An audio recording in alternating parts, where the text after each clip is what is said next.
There is a dream you have not forgotten. It came to you years ago. You have aged. The people in it have changed. The life around it is no longer the same life, and still you remember it. The room, the figure, the feeling when you woke up. You have probably never been told why. Most dreams are not like that. Most dreams dissolve by the time you reach for your phone. Fragments, day residue, brain noise, worth almost nothing.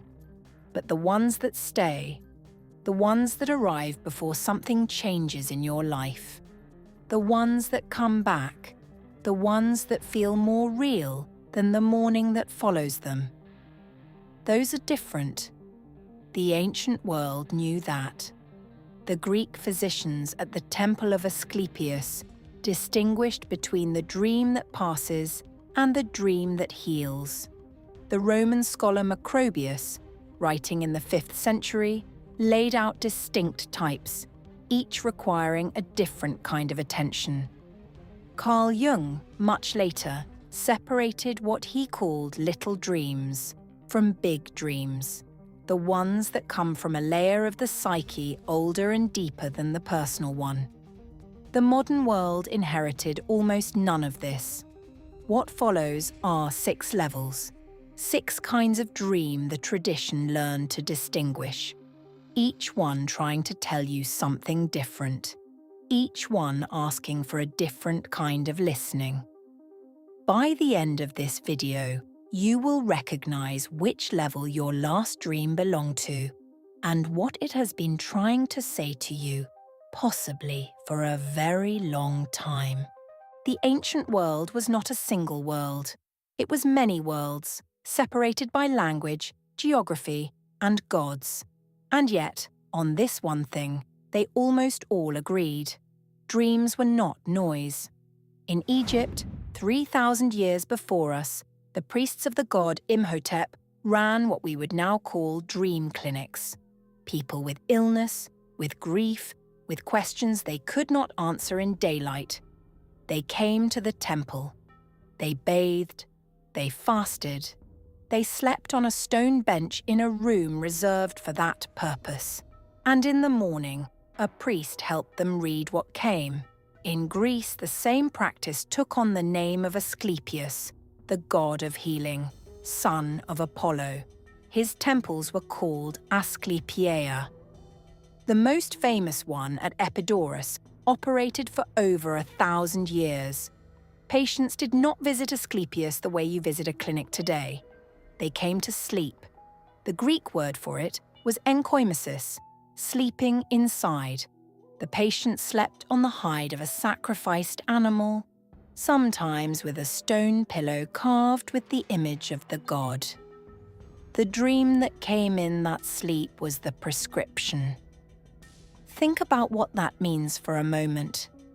For 1,000 years, in one of the most rational cultures the world has ever produced, the same culture that gave us Aristotle, Euclid, the foundations of medicine, people came to a temple to be healed by what they saw in a dream.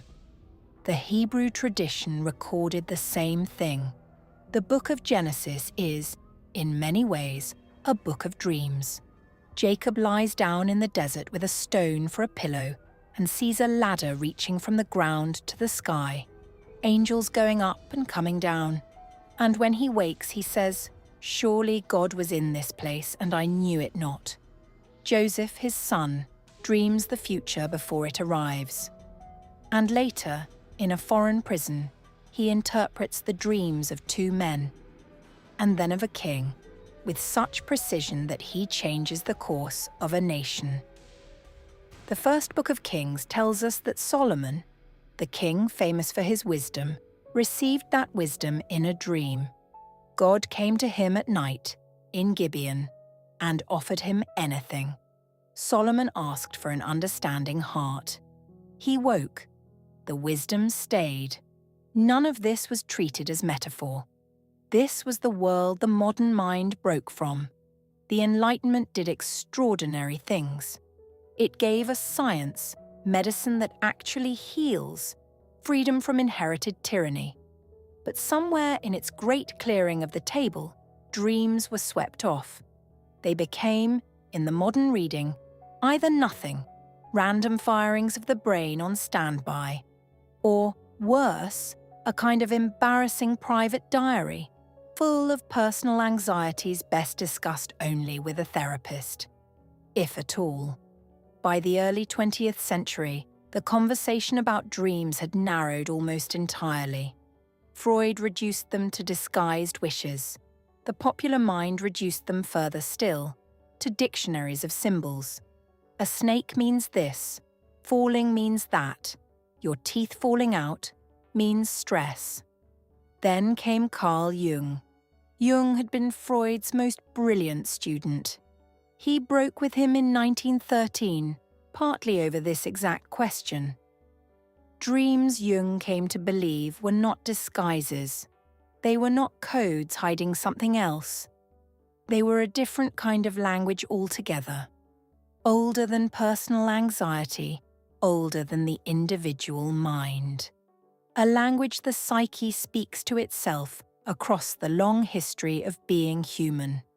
And the dreams that mattered most, Jung said, the ones that come from the deepest layer, were the same dreams the ancient world had known how to read. We are going to learn how to read them again.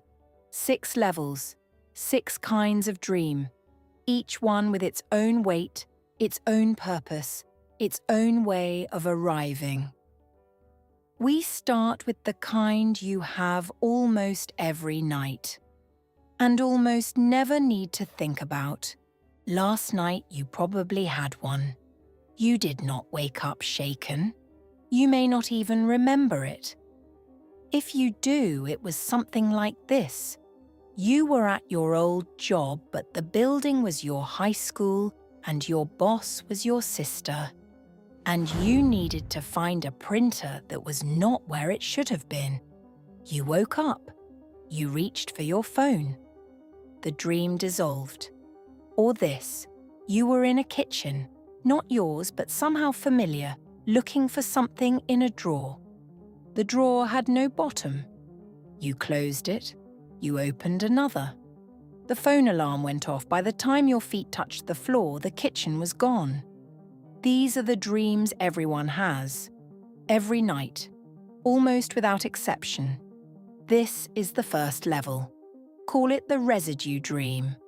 The dream of leftover material. Macrobius, the Roman scholar writing in the 5th century, would have called it insomnium, and he placed it at the bottom of his 5 categories, the kind of dream not worth interpreting. Carl Jung, 16 centuries later, called it a little dream. Meaningful, perhaps, but only on the scale of the person's recent week. Both men, separated by more than 1,000 years, drew the same line. Most dreams do not deserve the kind of attention the important ones demand. Modern sleep science describes the mechanism with surprising elegance. During REM sleep, the phase when most vivid dreaming occurs, the brain replays fragments of the day. It strengthens some memories, prunes others, runs old associations next to new ones to see which connections hold. Neuroscientists call this memory consolidation. The hippocampus, which holds the recent past, communicates with the cortex, which holds the longer past. And a kind of negotiation happens. What stays? What goes? What gets linked to what? The dream you had last night about the printer in the high school was your brain integrating today's work frustration with something older. Perhaps the long-buried memory of feeling lost in a hallway between classes. Useful work.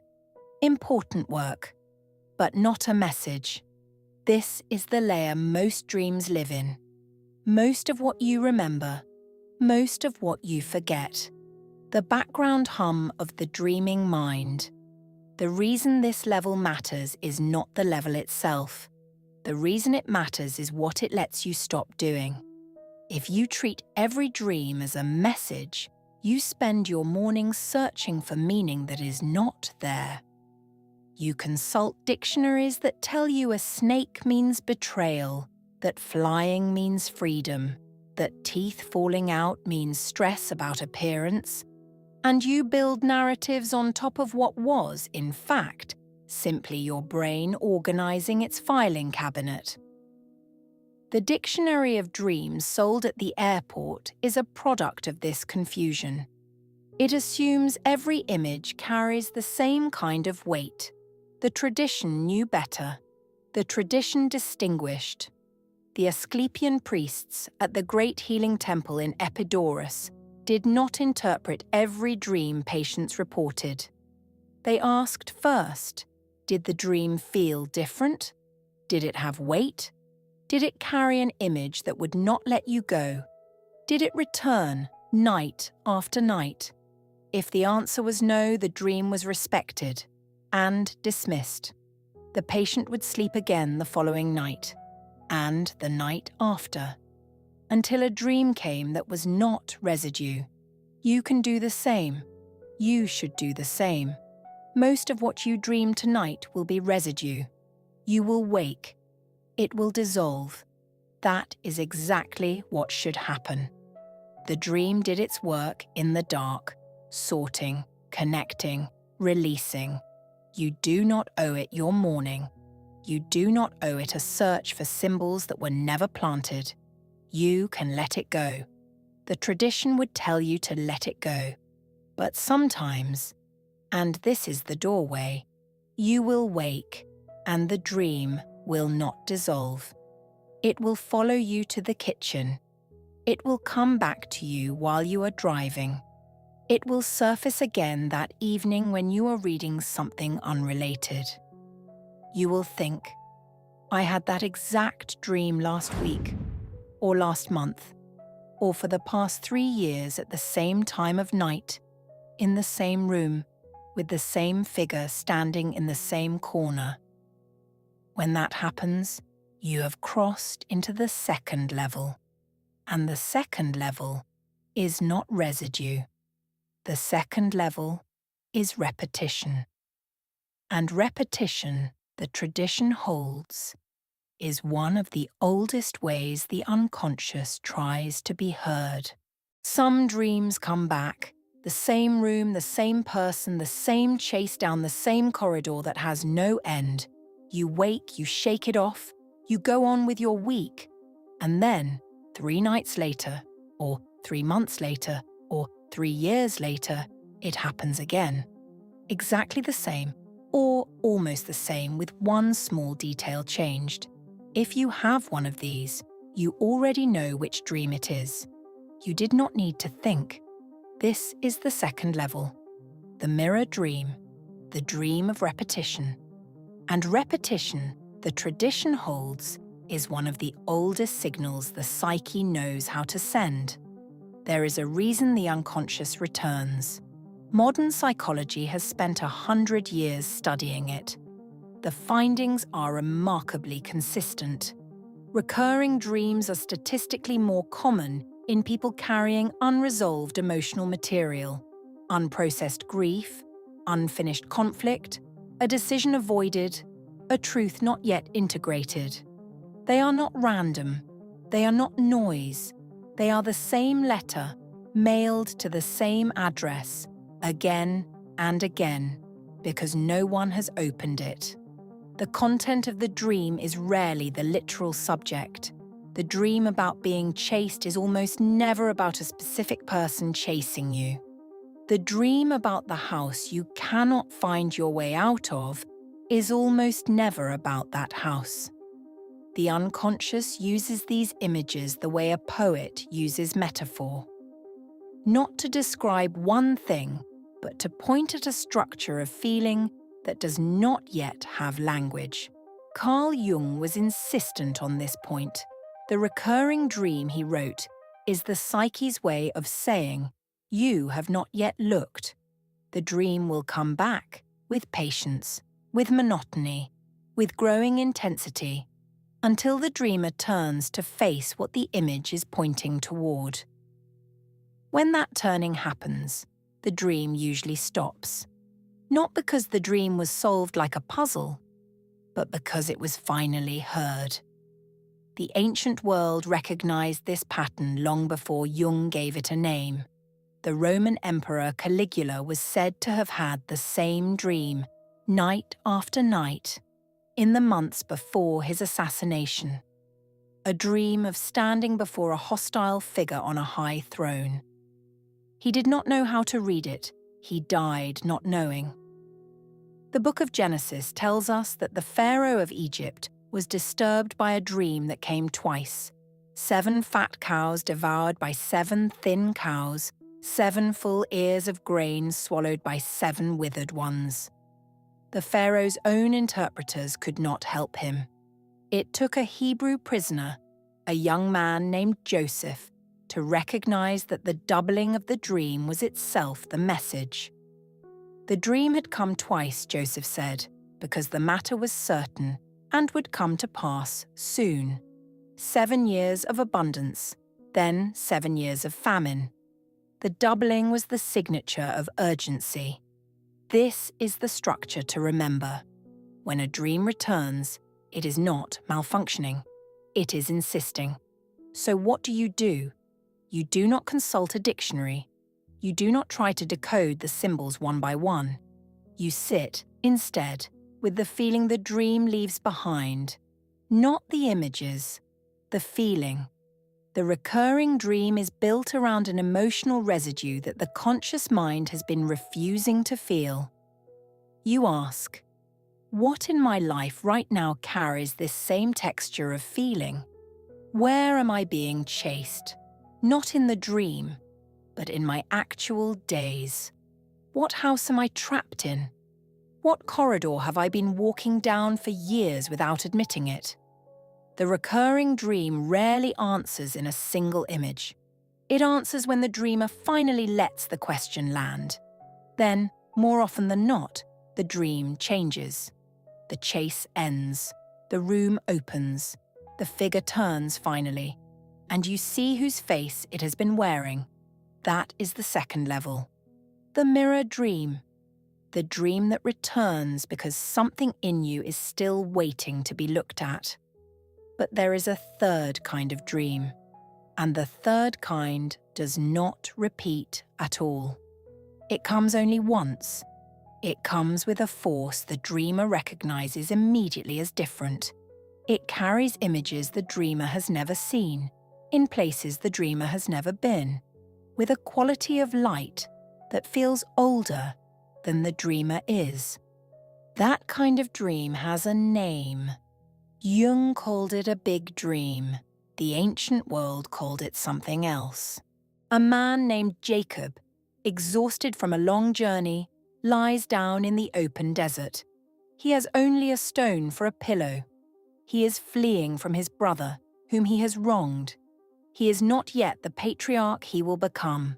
He is, at this moment in the story, simply a man alone, in trouble, sleeping on rock. And then he dreams.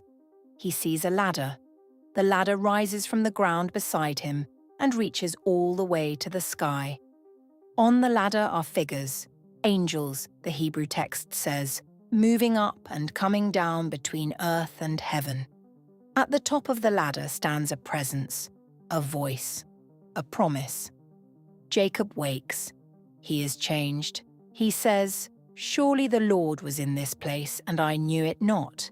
He takes the stone that had been his pillow, sets it upright as a marker, and names the place, Bethel, House of God. That is a big dream. This is the third level. And the third level is where the tradition begins to take dreams with the kind of seriousness that the modern world has almost entirely forgotten how to give them.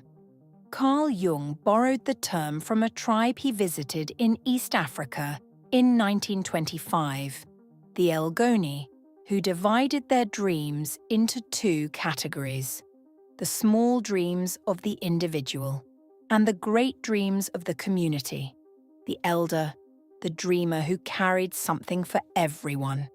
Jung recognized the distinction immediately. He had been making it, intuitively, in his own clinical work for years. Some dreams, he wrote, do not come from the personal life of the dreamer at all. They come from a deeper layer, a layer that does not know your name, your address, your job, a layer that speaks in images older than any one person.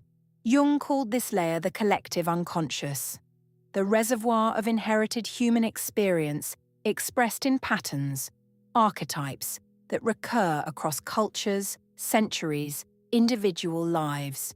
The mother, the shadow, the wise old man, the descent into darkness, the crossing of a threshold. A big dream draws from this layer. You will recognize one. You may have already had one. You will know it because it does not feel like yours, even though it is happening to you. The images will be vivid in a way that residue dreams are not. The colors will be saturated. The figures may speak. There will often be a quality of light that the dreamer, on waking, cannot describe in ordinary terms. And the dream will stay. It will not dissolve the way last night's printed dream dissolved. It will follow you for days, weeks. In the case of the deepest big dreams, years. Marie-Louise von Franz, Jung's closest collaborator and the most subtle interpreter of dreams the 20th century produced, wrote that big dreams almost always arrive at thresholds, before a decision the dreamer has not yet made consciously, before a loss the dreamer does not yet know is coming, before a transformation the conscious mind is still resisting. The dream arrives first, she said, because the deeper psyche always knows first. It is the part of you that does not sleep. So how do you read one? You do not interpret it the way you would interpret a sentence. You amplify it. That is the Jungian word. You sit with the image and you ask, where else in the human story does this image appear? A ladder reaching to the sky. Where else? A figure waiting in a doorway. Where else? A river you cannot cross. Where else? You let the image speak its own language. You let it reach back through mythology, scripture, fairy tale, dream after dream of dreamers you will never meet. The image is not yours alone. The image was given to you because you, at this moment in your life, are positioned where it can land. Jacob lay down on a stone. He had not asked for the ladder. The ladder came because he was at the threshold of becoming who he was meant to become. When a big dream arrives, it is doing the same thing. It is showing you the staircase. It is up to you whether you climb, but the dreamer who learns to recognize a big dream has only just begun. There is a fourth kind of dream. And the fourth kind is different from all the others because in the fourth kind, the dreamer wakes up inside the dream itself. The dreamer knows. The dreamer can choose. And what the dreamer chooses changes everything that comes after. Imagine that you are dreaming, and you know it. You are walking down a street that does not exist in any city you have visited. You see a door. You reach to open it, and you notice suddenly that your hand is not quite right. The fingers are too many, or the wrong size, or moving in a way hands do not move. And in that moment, instead of waking up, you realize, I am dreaming. I am here, and I am also asleep in my bed. Both are true. And now that I know, what do I do next? This is the fourth level, the lucid dream. For most of history, the experience was considered either rare, holy, or impossible. The modern Western mind tended toward impossible. That changed definitively in 1980. A young researcher at Stanford named Stephen LaBerge designed an experiment so elegant it ended a century of scientific dismissal. He trained himself to dream lucidly, a skill some people develop spontaneously, others through practice, and then, while in REM sleep, hooked to electrodes in a sleep laboratory, he agreed in advance with the researchers on a signal. When he became conscious inside the dream, he would move his eyes left-right, left-right, in a deliberate sequence the body almost never produces naturally during REM. The researchers watched the eye movement tracings come through the equipment in the exact pattern, at the exact time he had promised. He was asleep, he was dreaming, and he was awake inside the dream. The paper Laberge published changed the field. Lucid dreaming, after 1980, was no longer a folk story. It was a measurable state of consciousness. But the experience itself is far older than Laberge. In the 8th century, in Tibet, a teacher named Padmasambhava brought into formal practice a discipline that came to be called dream yoga. Practitioners trained themselves, deliberately and over years, to become conscious inside the dream state, and then to use that consciousness for spiritual work. To recognize, while dreaming, that the dream was a construction of mind, and to extend that recognition, slowly, to the waking life that comes after. The premise was radical. If you can wake up inside the dream and see it as projection, you can begin, eventually, to see the waking world the same way. Not as illusion, but as construction, as something the mind participates in shaping. This is not motivational metaphor. The Tibetan tradition treated this as serious psycho-spiritual practice, passed teacher to student for over 1,000 years. What does the lucid dream feel like for those who have one without training? The most common report is a sudden sharpness. The colors become more saturated. The textures become more textured. There is a quality of presence, of being more awake than waking life usually allows. People who have had a single spontaneous lucid dream often remember it for decades. They describe a sense, however brief, of having touched the edge of something the daily mind has no access to. And then there is the question of what to do with the lucidity once it arrives. Some people fly. Most people, when asked, say they fly.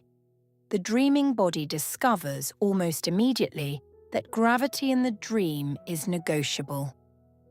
Others walk through walls. Others summon people they have not seen in years.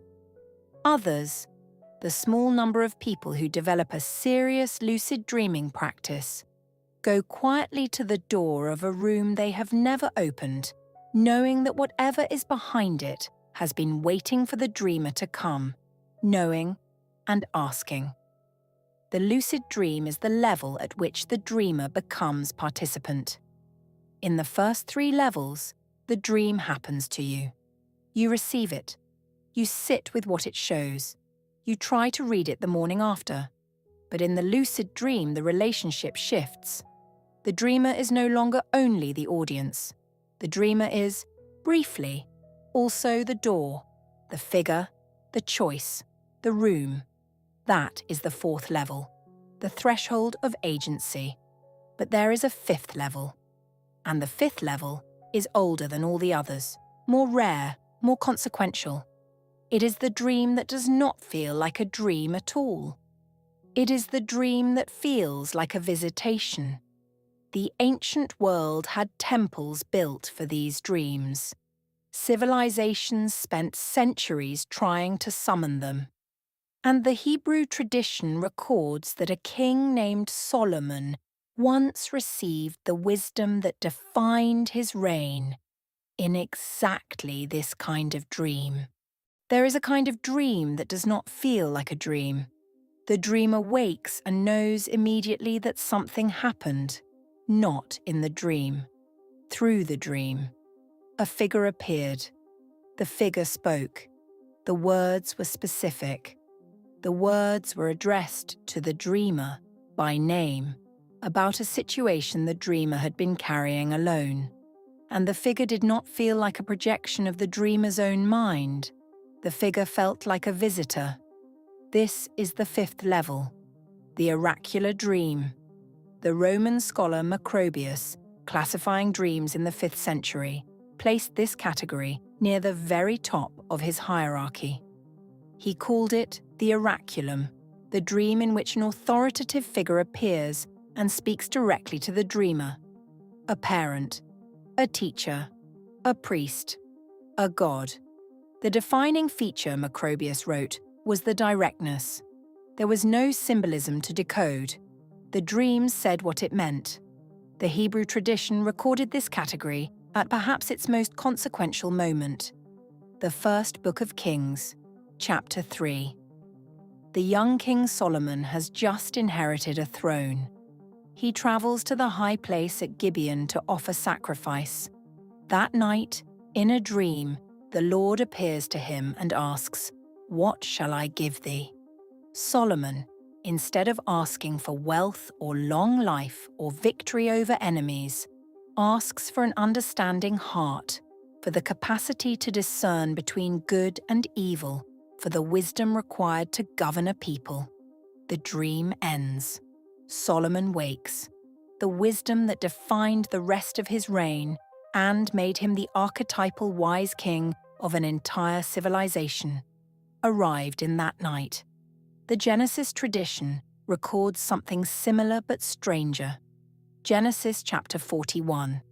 The Pharaoh of Egypt dreams of 7 fat cows devoured by 7 thin cows. None of his magicians can read the dream. Joseph, brought from prison, recognizes the dream as oracular, a direct communication from God about the 7 years of plenty and 7 years of famine that were coming. Pharaoh acts on the dream. Egypt survives the famine that destroys the surrounding nations. The dream in this case did not only speak to one man, it saved a civilization. The Greek world built temples specifically to receive these dreams. For over 1,000 years, from roughly 1000 BCE until the Christian closure of the pagan temples in the 5th century CE, patients across the Mediterranean traveled to the Asclepieion at Epidaurus to seek what the Greeks called enkoimesis, sleeping inside. The temple ritual was specific. The patient bathed in the sacred springs. The patient fasted. The patient offered a sacrifice.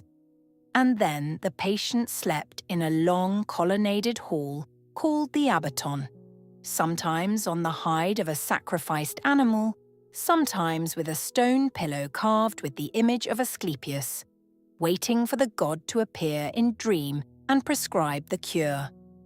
The records are remarkable.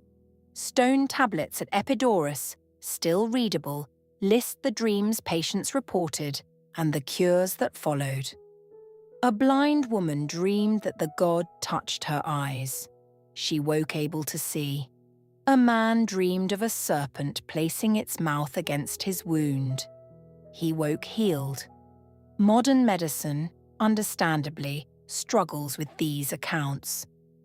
But the Greek physicians who maintained the temple, and they were physicians, the same culture that gave us Hippocrates, did not consider the dreams supernatural in our modern sense. The dreams were a form of consultation. The god was the inner physician. The temple was the structure that allowed the inner physician to be heard. The Egyptians had practiced something almost identical 2,000 years earlier in the temples of Imhotep, the deified architect who became, in Egyptian religion, the god of healing. What unites all these traditions is a single conviction. There is a kind of dream in which something speaks to the dreamer that the daylight mind cannot reach. You will know one if you have one. You may have had one already and dismissed it. The oracular dream rarely arrives uninvited in modern lives, because modern lives have stopped opening the door. But it has not stopped knocking. And there is one more level beyond this one. A level the tradition treated with even greater reverence, and that modern hospice nurses, of all people, now document at the bedsides of the dying. The dream that arrives at the threshold itself. There is a sixth level, the most rare, the most consequential, and the one the modern world is finally beginning to study again, not in temples this time, but in hospices. In the last 20 years, palliative care nurses and end-of-life researchers across North America and Europe have begun to document a phenomenon that families of the dying have always quietly reported, and that medicine had long dismissed as hallucination or medication-induced confusion. Patients in the final weeks of life, sometimes the final days, begin to have dreams of a particular kind. The dreams are vivid. The dreams are remembered. The dreams almost always involve figures the patient has loved and lost. A deceased mother, a father gone for 30 years, a child who died young. The dreams are not frightening. The dreams are, almost without exception, described by the dying themselves as comforting and as real. Dr. Christopher Kerr, a hospice physician in Buffalo, published a study in 2014 documenting these dreams in over 100 patients. The pattern was striking. 88% of the dying patients reported what the researchers called end-of-life experiences. The deceased loved ones did not threaten. They waited. They reassured. Often they prepared the dreamer for what was coming. This is the sixth level, the threshold dream, the dream that arrives at the edge. Marie-Louise von Franz, the same Jungian analyst we encountered in the third level, the closest collaborator Carl Jung ever had, wrote an entire book on this category of dream. The book was called On Dreams and Death, published in 1984. Von Franz had spent decades analysing the dreams of dying patients and their loved ones, and she concluded something that the modern hospice research is now accidentally confirming. The psyche, she wrote, prepares for death. The unconscious, in the months and weeks before a person dies, begins to produce a different kind of dream. Dreams of journeys, dreams of crossings, dreams of luminous figures, gardens, doors. The dreams are not, von Franz emphasized, evidence of an afterlife. That question she left open. The dreams are evidence that the deepest layer of the psyche is preparing, in advance, for the transition the conscious mind has not yet accepted is coming. And, sometimes, the threshold dream arrives not to the dying, but to the people about to lose them. A woman, the night her father dies in a hospital across the country, dreams of him standing in the doorway of her childhood bedroom. He is younger than he was when she last saw him. He smiles. He does not speak. She wakes. She checks the time. The call from the hospital comes an hour later. These accounts are not statistical proof of anything beyond themselves, but they are documented. They are consistent, and they appear, in similar form, in every culture the tradition has reached. If this video has reached something in you, if any of these levels has named a dream you have been carrying without knowing what it was, consider subscribing. The next two videos go further. The next one, on the levels of consciousness itself, explores the same territory from a different angle. The one after that, on the danger of seeing what others do not, names what often happens to a person who begins to take this kind of inner life seriously. Subscribe. Like the video, if it has earned it. and ring the bell if you want to know when the next one arrives. Returning to the 6th level. The threshold dream sits at the edge of what we can say with any certainty about dreams at all. It is the dream that the tradition treated with the most reverence, and the dream that modern researchers are now, with proper humility, beginning to study again. But what the dying see at the threshold is only one of the forms this level can take. There is another form, a form that arrives not at the threshold of death, but at every other major threshold of a human life. The threshold of birth, the threshold of becoming, the threshold of a transformation the dreamer has not yet allowed themselves to begin.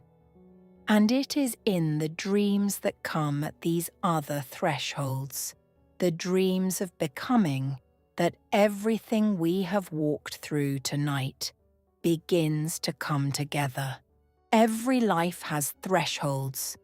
The night before a wedding, the week before a child is born, the month before a marriage ends, the year before a person finally leaves the work they have been doing for 20 years and does not yet know what they will do instead. The deeper psyche knows these thresholds are coming, often long before the conscious mind admits it. And the deeper psyche, the tradition holds, speaks first in dreams. Carl Jung documented dozens of these dreams in his own life, and in the lives of his patients. The most famous is one he recorded in his memoir, Memories, Dreams, Reflections, published in 1962, the year after his death. In 1913, in the weeks leading up to his break with Sigmund Freud, a break that would cost him his closest intellectual relationship, half his professional reputation, and several years of psychological crisis, Jung began to dream of rivers of blood flooding Europe. He dreamed of corpses, of catastrophe, of a continent in ruin. He thought at first that he was losing his mind. Then the First World War began. The dreams, he later realized, had not been about his personal life at all. They had been about a threshold the collective was about to cross. This is the most disorienting feature of the threshold dream. It does not always announce itself as belonging to your individual life. Sometimes it speaks for the moment in history you happen to be standing in. Sometimes it speaks for the part of yourself that is, in the language of myth, about to die so that something else can be born. Threshold dreams arrive at every major passage of a human life. They arrive before falling in love. They arrive before leaving home. They arrive in pregnancy. They arrive in grief. They arrive, and this is what von Franz spent her late career documenting, at the literal end. But they also arrive at all the smaller deaths that a long life contains. The end of a phase, the end of a self-image, the end of a way of seeing. If you have had a dream like this, you will know.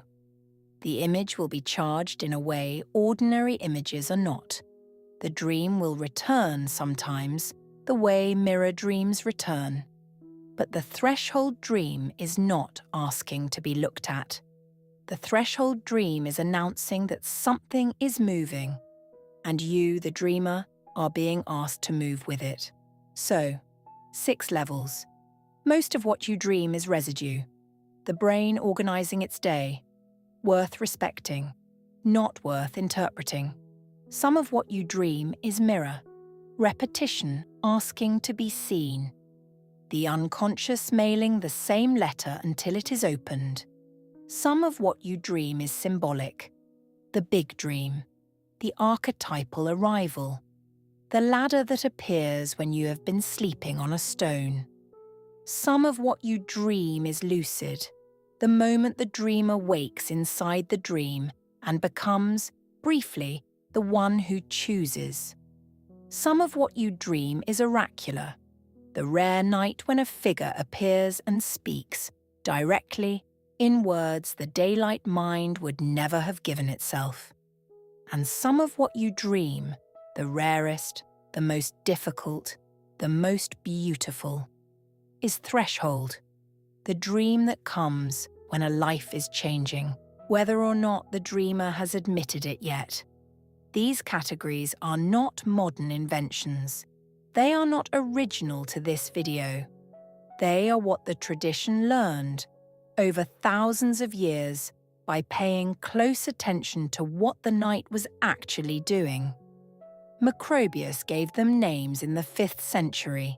Jung renamed several of them in the 20th. The hospice researchers of the 21st are slowly catching up to what the temples at Epidaurus had figured out 3,000 years ago. There is a final question that remains.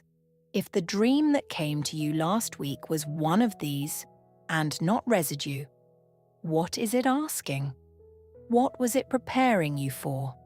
And what would happen if, tonight, before you go to sleep, you opened the door instead of leaving it closed? That is the question the final part of this video is for. Before you go to sleep tonight, do one thing. Place something to write with beside the bed. A notebook. Your phone if you must, but a notebook is older, and the older form remembers better. In the morning, before you reach for anything else, before the day claims you back, ask yourself a single question. Did the dream feel like residue, or did it feel like something else? If it was residue, let it dissolve. That is its function.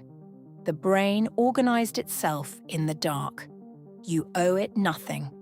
But if the dream had weight, if a figure stayed with you, if a room you have never been in feels suddenly familiar, if the light in the dream was a kind of light the day does not produce, write it down.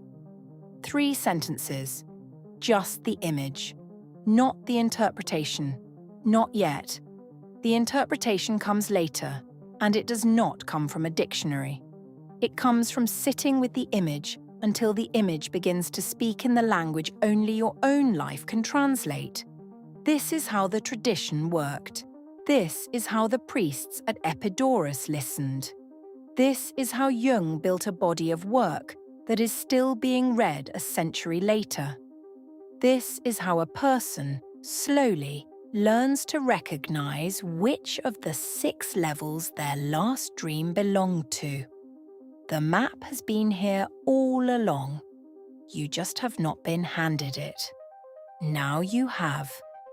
Sleep well tonight, and listen.